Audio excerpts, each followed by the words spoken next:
Hello friends, अगर आप job करते हैं और सैलरी इनकम अर्न करते हैं तो अप्रैल 2026 से आपकी जो है एक्स्ट्रा सैलरी टैक्स फ्री होने वाली है।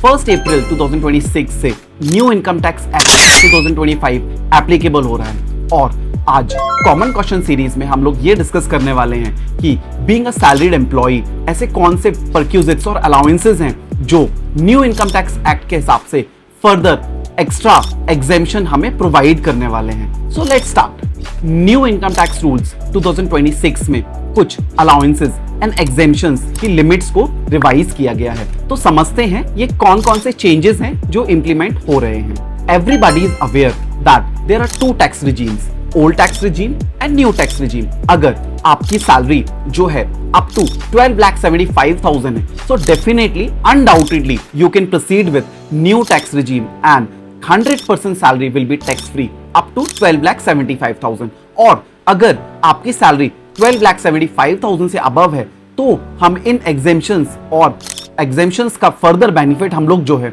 उठा सकते हैं। सबसे पहले हम लोग बात करते हैं चिल्ड्रन एजुकेशन अलाउंस की। ओल्ड इनकम टैक्स एक्ट में ये जो लिमिट है this was 100 rupees per child, maximum 2 childs, और इस लिमिट को इंक्रीज करके 3,000 rupees per child up to 2 child कर दिया गया है। इसका मतलब 72,000 का जो है straight benefit old tax regime में हम लोग अवेल कर सकते हैं। Next is about food coupon allowances. This was 50 rupees per meal, it is increased to 200 rupees per meal. Further अगर आपको गिफ्ट वाउचर्स या कूपन्स मिलते हैं तो इसकी जो लिमिट है this was 5,000 rupees per year, जिसको इंक्रीज करके 15,000 पर ईयर कर दिया गया है। नेक्स्ट हम बात करते हैं रिगार्डिंग एचआरए।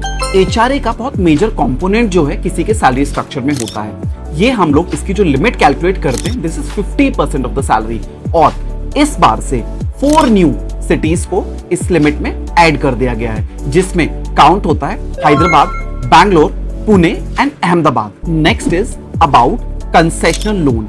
इनिशियली इसकी जो लिमिट थी वो 20,000 रुपीज थी और उसको इंक्रीज करके अप टू 2 लाख रुपीज कर दिया गया है। फाइनली अगर हम लोग इस पूरे डिस्कशन को इन द नटशेल अगर कंक्लूड करें तो अगर आपकी इनकम जो है if that is up to 12,75,000 तो ट्रांसपेरेंटली आप अपने एम्प्लॉयर को बोल सकते हैं that you will be in new tax regime. अगर आपकी इनकम 12,75,000 से अबव है तो हमें इन सारे एग्जेम्पशंस को एक बार कैलकुलेट करना होगा और फिर अकॉर्डिंगली टैक्स लायबिलिटी को कैलकुलेट करना होगा एंड उसके अकॉर्डिंगली हमें रिजीम सिलेक्ट करना होगा। Thank you so much, that's it for today.